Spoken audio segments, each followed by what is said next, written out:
Who here thinks generative AI is real and going to be big and important? It's about 50%. And who thinks it's hype, utter hype? Oh, no. We've got some passives in the middle there, so I'll give that an NPS of about 40 or something like that, probably. So let me introduce you to this crew here. The names are up there. Okay, hi, my name is DOROTA TSATSARIS. I'm a VP of Technology at ICIS, which is part of RELX.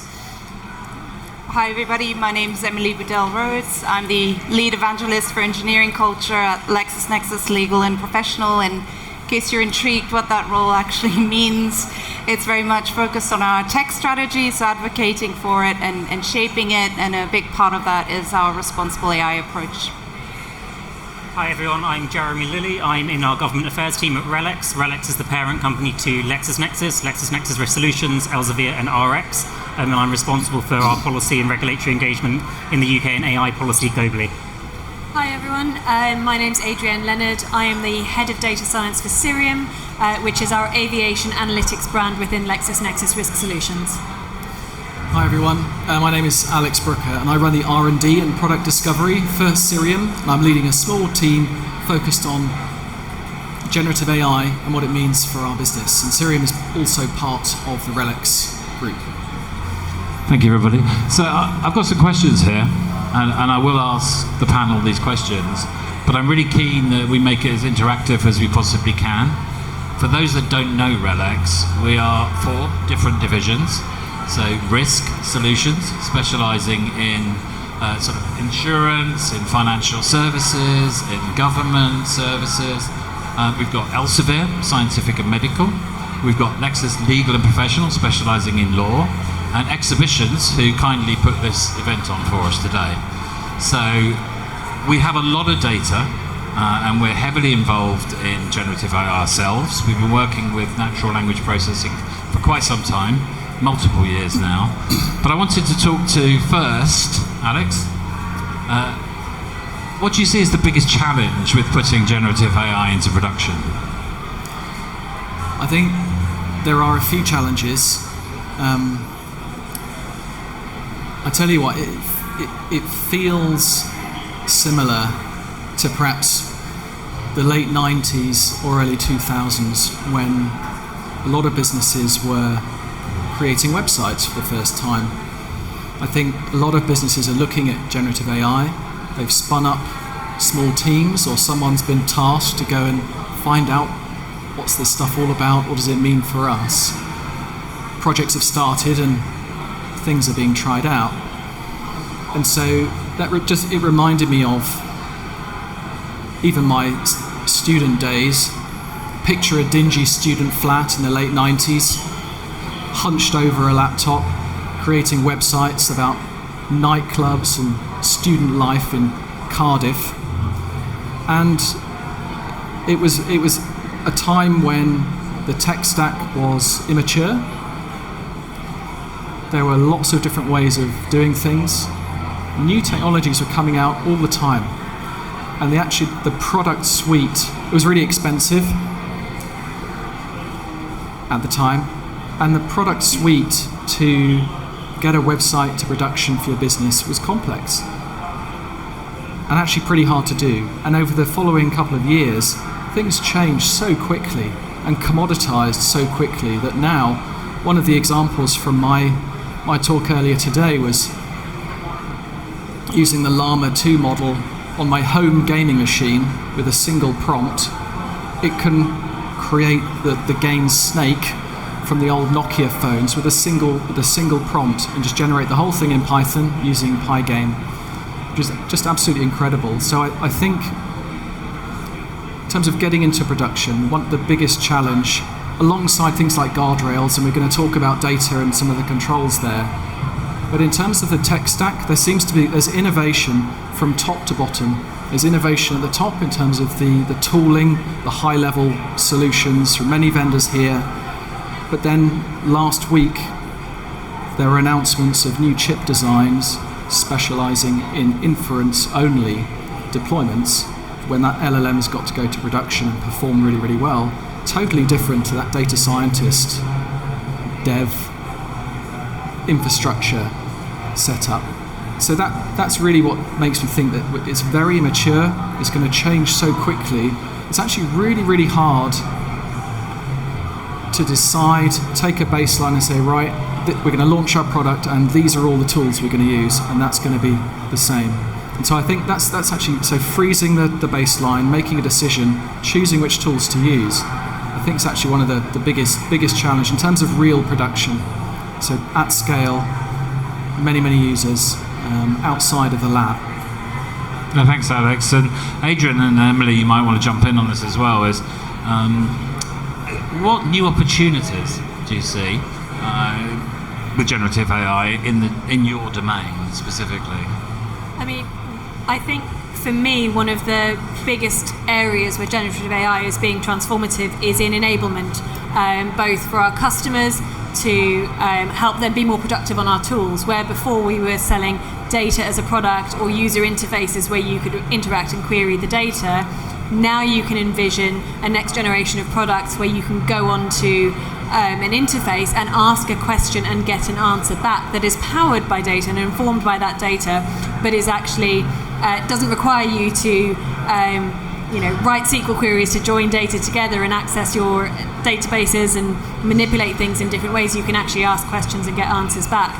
And I think that's really powerful both for customers who are buying our data and our analytics, but also internally to optimize our business and help our internal teams do more with less. And I think there's a huge amount of transformative power there in just enabling, even things like GitHub Copilot and tools like that, where we've done a pilot within RELX around using GitHub Copilot, and I think in code generation we have a 30% acceptance rate. If you think about that, that means that developers need to write 30% fewer lines of code in order to get to the same place. You're able to do more with less, and I think that's one of the places where generative AI is less hype and more actual enablement to allow you to move faster. No, thanks, Adrienne, and you can tell us a little bit about LEXIS AI as well. Yeah, sure. And just actually to build on what Adrienne was saying, I think what I find super exciting and very interesting around generative AI is that conversational interface and that enablement aspect, as you put it really, really well, which so thinking about development tools, etc., moving away from potentially just autocomplete to a prompt is a very different way of working, right? Because you're basically focusing on the outcome that you want rather than kind of tinkering away at the code. And so that's something that I find quite interesting to actually watch and see where that goes, because I think it will really transform how people work and how people will leverage generative AI. For LexisNexis specifically, so the biggest customer base that we have is actually in the legal industry across a number of countries around the world. And so we've just launched Lexis Plus AI, where we're using generative AI for lawyers, primarily to draft, summarize, and search, but with that conversational interface. And so thinking about, how you can potentially democratize the access to the law, how, the productivity gains, all of that sort of piece is super exciting. No, thanks, Emily. And Jeremy, bias. Obviously, this is something that's adding to kind of the hype side of the debate, I guess, really. Do you have concerns around bias and accuracy of these new technologies? Yeah, thanks, Mark. I think the first thing to say is, as my colleagues here from across RELX have said, sort of the opportunities of generative AI are absolutely huge, and there's so many things that can be done with the advancement of that technology, and the availability of that technology is increasingly widespread as well. We see sort of hugely publicly available tools and models that are able to be used, and that is very exciting in many ways. But I think we do need to be sort of aware and alive to, and when I say we, I mean industry, enterprises, the public, governments, policymakers need to be alive to some of the risks that do come alongside that as well, and some of the challenges. And I think two of those are absolutely the accuracy and the bias point, but also the sort of risk of over-reliance on some of the sort of more generalized foundational AI sort of systems that are out there, and this sense that sort of, and we see it sort of with other forms of technology, this sort of automatic kind of assumption that you can rely on the outputs of these things without sort of interrogating it too much. And I think those sort of risks of low accuracy and hallucinations are probably the sort of highest, sort of the most prescient risks at the moment with a lot of the new development of technology. And I think this sense of accuracy actually sort of speaks very closely to this question of sort of, is generative AI hype or reality? Because, well, accurate AI will live up to the hype and will be able to rely on the outputs, and it will be really sort of positive, and we'll be able to sort of utilize it for all those sort of great reasons that we're seeing across RELX and have been using it for sort of many years. But inaccurate and biased AI will not, and could have some quite sort of severe kind of damages across sort of the economy and wider society as well. And context is important here, right? This is not the sort of area that we're in, but if you ask ChatGPT to develop a poem or something, a hallucination is probably quite great, because it's sort of, there's a bit of creativity in there, it's a bit different, it's not something that you expect. You don't want hallucinations in medical settings, in healthcare, sort of hallucinate a drug pathway or whatever it might be. So context is really key here as well. And so bringing that to question, sort of what do you do about it? And this is something that all of the businesses within RELX think very carefully about. How do you use generative AI in a responsible way, in a trustworthy way, to deal with things around accuracy and bias? A huge part of that comes back to data, and the data in which the sort of these systems are trained on and interact with, and actually sort of making sure that, and also just a related risk around misinformation as well, and it's connected to the risk of this accuracy point. There's a risk that this sort of technology falls into bad actors' hands and can be used to deliberately provide outputs that are convincing but utterly misleading as well, and that's an important part of this as well. So one of the main ways I think, you can sort of tackle some of those problems is through either fine-tuning with curated and quality data, integrating generalized models with curated data sets and quality information, but it comes back to sort of combining the huge advancements in technology with curated and as accurate information as possible, because by doing that, you can not only improve accuracy and improve reliability, and we do this in Lexis Plus AI and Scopus AI, and within Elsevier, you can then cite back to original sources as well, which massively increases the reliability and trustworthy, and ultimately helps us at RELX, and hopefully others as well, develop responsible, trustworthy, and safe AI systems, which I think is a really sort of key part about that. There's a bigger question about how you incentivize the creation of curated data, but I'm sure we can come to that in a bit. No, thanks, Jeremy. Thank you. And Dorota, last but not least, technologist after my own heart, with essentially giving on this rapidly changing area. How are you thinking about building solutions that can rely on this? Basically, I mean, should we be cautious more than usual, or more experimental?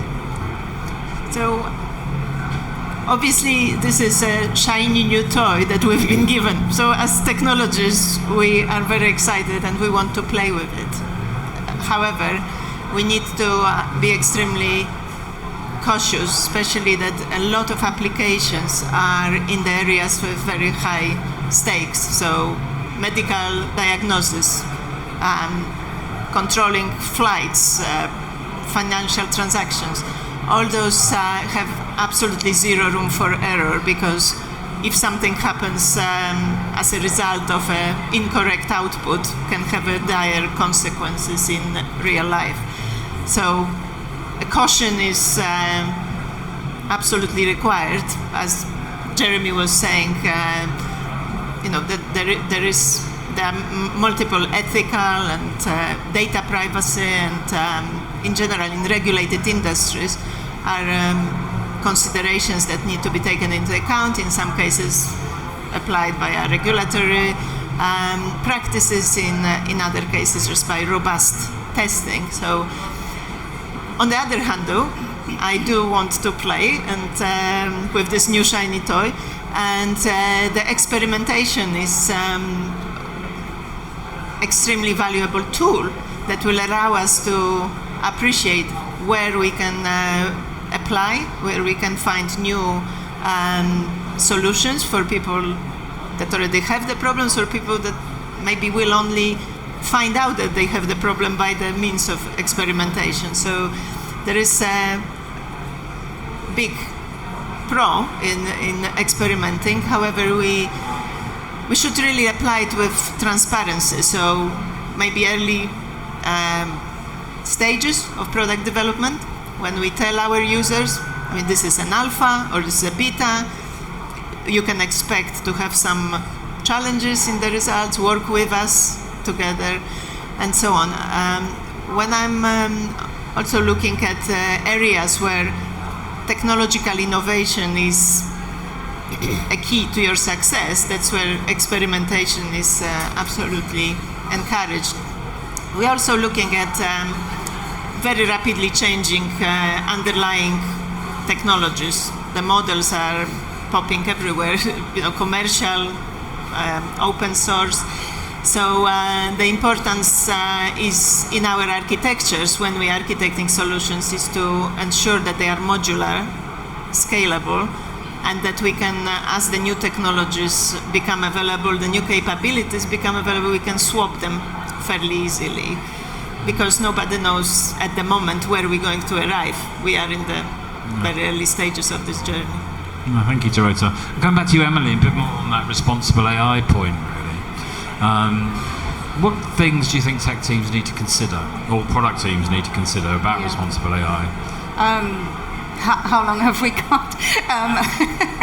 I mean, I think... Do the TLDR version. Yes, absolutely. No, I think I want to maybe just talk about a couple of really kind of fundamental things, and they're not necessarily all AI specific. They're actually also part of your strategy and your culture within your tech organization, right? So I think building on both what Jeremy and Dorota were actually saying is, it's all about context, first of all, when you're looking at responsible AI. So really get to know the domain that you're in and who your users are, so that you can define your use cases, being really, really specific about how you actually want to deploy AI, to understand, well, what's your value proposition? What are the intended benefits? What problems are you solving? But then also understanding where your risks are, right? That's the two sides of the coin. And so you need to actually go quite deep into real world impacts and how this stuff is actually going to pan out once you release it out into the wild, right? Context is everything. I think within that domain focus is also really partnering effectively cross-functionally. So we talk a lot about, product management, tech, and UX. So yes, absolutely. But also think about, your security team, your privacy team, your subject matter experts, depending on what domain you're in, etc. So we have, legal subject matter experts that are directly involved throughout the life cycle of the solutions that we develop, so as to understand how to fit the market. And don't reinvent the wheel. So build on your existing processes. Your colleagues can help you with that, right? So you actually start somewhere. So don't do nothing. Start somewhere and maybe just try not to reinvent the wheel, and then build on all the good stuff that you already have with more of an AI lens. Couple more things. So specifically for tech teams, how are your tech teams currently working through problem solving, right? So how do they negotiate trade-offs? Are they involving people with different perspectives? Do they really consider different options rather than going for the shiny thing that everybody wants? Is it really appropriate for that problem that you're looking at? And sometimes this is popular, sometimes it isn't. Documentation. And I know a lot of people might think of documentation as an admin exercise. I think it's the lifeblood of responsible AI, frankly. And because it creates that context and the accountability and the transparency. So, rather than thinking of it as admin, actually think of it as design and as communication. That enables, for example, distributed teams to work together better. It helps you understand past decisions, how you make future decisions, etc. And I think AI audits are right around the corner. So get your documentation into place so you can actually use the AI audits for continuous improvement rather than something that's really scary and a little bit painful and you just hope it's over, right? So embrace that. Thank you. So I'm going to go back around the panel this way round with very quick, so I'd like to give people in the audience an opportunity to ask a couple of questions. What do you think is the future of this? Paint a picture for us in the future, each of you. Where do you think this is going? Dystopia or nirvana? Where is this going? Overall, the future of it. I think that we don't know what the UX really is yet. I think chatbots interfaces are a part of the story. Is it Minority Report, moving data around? Not sure about that either. I think something that has surprised me a little bit is, given the level of hype, I haven't seen a lot of practical products appearing in front of me yet, and that has got me thinking, so this seems really exciting, but where are those things? So where's this going? Is it going to a dystopia? I think there are going to be some real problems with financial scams and spam. I think there's a tsunami of targeted emails just waiting to be sent to me to target me for one thing or another. So that really worries me. Separate to the positive, responsible companies building amazing products, I think there are a lot of risks and dangers out there that will happen. And so countering that's going to be really, really hard. So I don't think it's dystopia. I think it's going to change a lot of jobs, and I think it's going to change the way we work fundamentally and giving us a 10x productivity gain in many areas. But I genuinely don't know what's the UX going to be. I'm pretty sure it's not a chatbot, but that may be part of the whole story. I'd love to know what the panel think about that. I mean, I have a lot of complex thoughts about generative AI, because on the one hand, I'm reminded of the hype that happened several years ago around blockchain, where in any sphere where I was talking technology with people, blockchain was going to solve all of our problems everywhere in the world. And it wasn't. And I feel like we have that kind of explosion of possibility with generative AI that's been largely driven by ChatGPT, but other things as well, where everyone is thinking about all these amazing possibilities that we'll be able to leverage generative AI to achieve.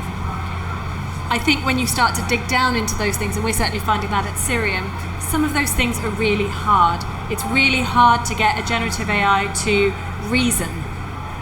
It will look like it's reasoning, it will look like it's thinking, but if you ask it a very specific question about a very niche area, and we have this within aviation a lot, it will give you an answer that sounds incredibly convincing and is absolute nonsense. And we've got a lot of really fun examples of that. Getting it to actually think and reason is incredibly difficult, and I think we're still a long way away from that. So we're in that realm of we're exploring the possible, and our imaginations are running wild about how generative AI is going to change the world.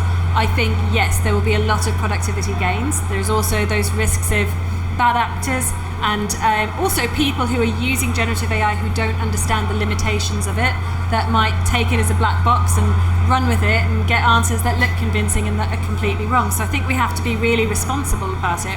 So I think you'll have this explosion of excitement, and then we'll start to tone it back much how we did with blockchain, where we start to realise the boundaries and the limitations, and where you have to really start pushing your technology to start to answer those hard questions. Thanks, Adrienne.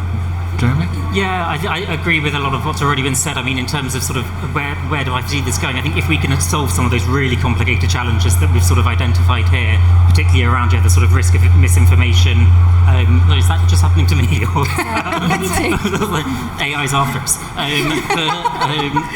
If we can solve some of those really difficult challenges, whether it be around fraud, misinformation, the sort of hallucination accuracy challenges, I think there is a really exciting future. They are very complicated challenges though, and then I think you can see a world in which you get kind of very sort of a lot more kind of context specific kind of use cases that are more specialized and can deliver really sort of hopefully trustworthy, reliable outcomes. Sort of, I mean, a big question there that we haven't touched on is sort of the role of intellectual property in all of that as well, and sort of maintaining intellectual property going forward to help the sort of curated data point that I was making earlier.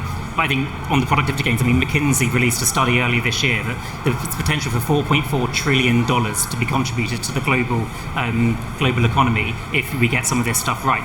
That sounds very sort of high-flying and very exciting, but sort of it speaks to the sort of opportunity around productivity gains, efficiency. But they'll only be achieved if we get some of these kind of fundamental kind of challenges, which are very difficult, right first. Thank you. And Emily, any final thoughts? Yeah, sure. I think it's here to stay, to be honest, because although I agree with a lot of the hype and some of the unhelpful stuff around generative AI, what I find really striking is the amount of really hands-on, serious experimentation that's going on. And, you know, you don't necessarily think of law firms as companies with data scientists and tech teams, but they do, and varying sizes as well. So when there's even more industries that are traditionally viewed as more conservative and less kind of on the tech front are starting to really get their hands on something to explore what they can actually do with it, then I think that's a sign that it's here to stay in some form or another. I think where the caution is, and I think, Adrienne, you actually described this really well, it's like you can't put all your kind of like your hopes and fears into one version of generative AI, one solution. It's probably more of a federated future where you have more narrower tasks and different agents potentially talking to each other. Everybody needs a co-pilot, I think. So if we have lots of little co-pilots talking to each other and helping you accomplish work, that's kind of maybe where that's going. Just like minions or something. Yes, exactly. So you ask us to kind of run our imagination wild, Mark, so I'll try to do that, maybe a little less balanced answer, but I think it's going to be a total proliferation. It will touch every area and aspect of our life, and it will change a lot of our experiences. So I venture that each one of us will develop a relationship with a personal AI assistant of sort, or even maybe it will become almost a digital or AI version of our own preferences, of our own likes, dislikes, etc. And that a lot of our decisions will be based on the recommendations we will be getting from those algorithms all over the place. It will be integrated. I'm not saying to that UX question that it will be a chatbot you will be reading from or be talking in your ear. It's more like you go online shopping and it talks to you and recommends you what would you look good in, like your personal stylist, etc., etc. And you will be able to see yourself in the new clothes or in a new environment. You can do a lot of it already, but it will be much more integrated, I think. And the worry I have is that we will lose quite a lot of skills because we will delegate some of our decision making and some of our agency to the tools which we will end up trusting. And then in the end it might even lead to a question of who is accountable for those decisions, because our entire society is based on accountability. Somebody in the end of the day signs on the dotted line, and somebody can be, if there are any consequences, can be gotten back to, if you like, either by lawyers or police in some cases, or in other cases just in general maybe to give them a reward. I think we might blur those lines and maybe have to rethink how we work with this technology, but I believe it's here to stay. The deepfake politicians. There could be a lot of deepfakes. Any questions? Or answer your questions. I've got a question. Just building on what you said there, I was in a talk earlier that was talking about the kind of top skills for 2027 and beyond is like creative thinking, critical thinking, resilience, adaptability, things like that, like not the kind of soft skills, not the like harder skills. Do you think what you just said there about like the delegation of tasks and like the fear around that, it feels to me like there's a conflict between, with the rise of generative AI, and that delegation, like you say, of like decision making and being given like that example of thinking about how you dress or like what would look good on you, delegating that decision making and that creative thinking as opposed to doing it yourself. Do you see a conflict there between like the need for kind of creative thinking and analytic and like critical thinking skills, and then all of this delegation in terms of our decision making that we're going to be handing over? I don't know whether it's conflict or we will evolve to embrace it and maybe pick up our agency in a little bit different area. So I think humans have a huge potential that's actually still not tapped into either. So AI will develop, but perhaps we need to develop in a different way. And I think we have to rely a lot on all the humans coming together and also agreeing maybe where we wouldn't want to take it. And I know it's very difficult because it's so prolific and so many people all around the world are developing it and applying to different areas. And I think there is a danger because the kids that are growing now with the AI-powered tools from the very early ages, they just become used to it and they are shaped differently. So it's difficult for me to even put myself in the head of my 11-year-old daughter, who is just, happy to spend money on something that is a digital vaporware, as far as I'm concerned. These are my real hard, earned pounds, and she's spending it on a new face in a game. So yeah, I'm worried about it. I also Anyone else got any questions? Just to add to that, Mark, sorry, just one thought. I think this is where we start to get into hype territory as well, though, because I still see a lot of limitations to what the AI can do. I don't think it gets rid of humans. I mean, you can just look at things like Copilot. It won't write all of your code for you. We're finding it's writing about 30% of our code. You still need the humans with the expertise to understand how these things work and how they fit together and how to make meaningful solutions out of them. So you can make convincing fakes, but I don't think you'll ever, if you're looking for meaningful solutions to real world problems, I don't think you'll ever do away with the humans, and you'll just be able to write a prompt and the AI will solve everything. I just think we're so far away from that. Yeah, sorry, I was going to ask a gloomy question.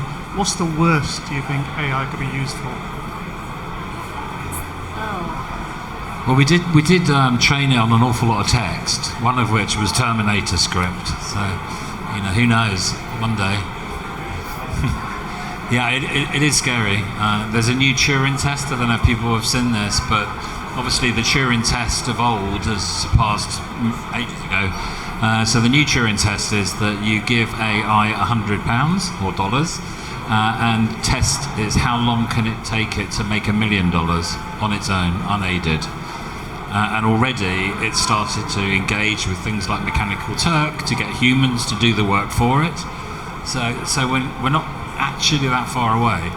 We don't have to think about how do machines talk to each other anymore, because they can talk in English language or any language for that matter. They don't need protocols anymore. So we are going to see an acceleration. Quantum computing is now available on Azure and Google as a service. So I think we're going to start seeing this accelerate exponentially. I think it's real. I think it's scary, but it's certainly a bit overhyped right now. I think it also feeds into some of the things that Jeremy was talking about earlier, right? We've demonstrated over the years that AI is incredibly good at finding our biases and elevating them and propagating them, because that's what AI does. It looks for patterns and then it pushes in the direction of those patterns. And so I think we really have to start thinking carefully about responsible AI. We really have to think carefully about what biases may be hidden in our data or be obvious in our data that we're propagating through. For us in the aviation industry, we're fairly fortunate that nobody has got particular biases against certain types of aircraft, unless you've, flown on the really good ones.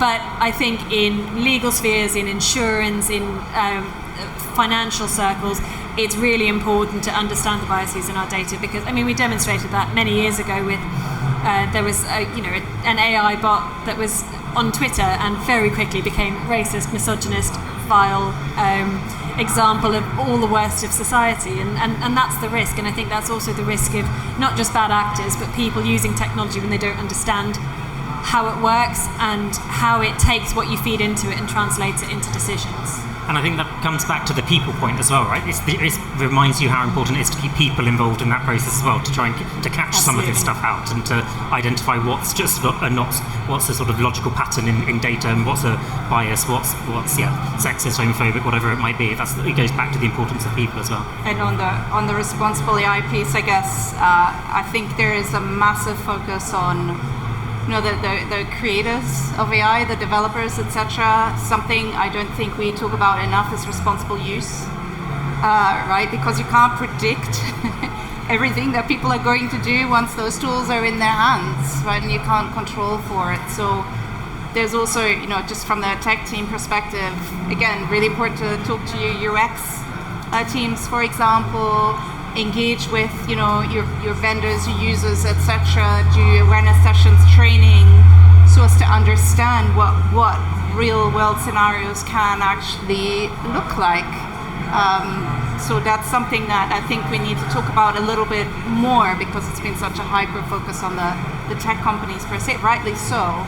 But I think the responsible use piece is something we tend to overlook a little bit and need to think about. Certainly we're seeing computer-generated articles coming into science. We're seeing, obviously, whole newspapers becoming non-human. And if you think, when the cycle goes around, you've got this generated content retraining the next generation of language models, that they're reinforcing those biases even further. So I think that's where we need to kind of think about, where's the source of truth at that point. Any more questions? We've slightly run over, I'm afraid. So it's just me standing between you and some free drinks then. Thank you for coming. Thanks. Thank you, panel.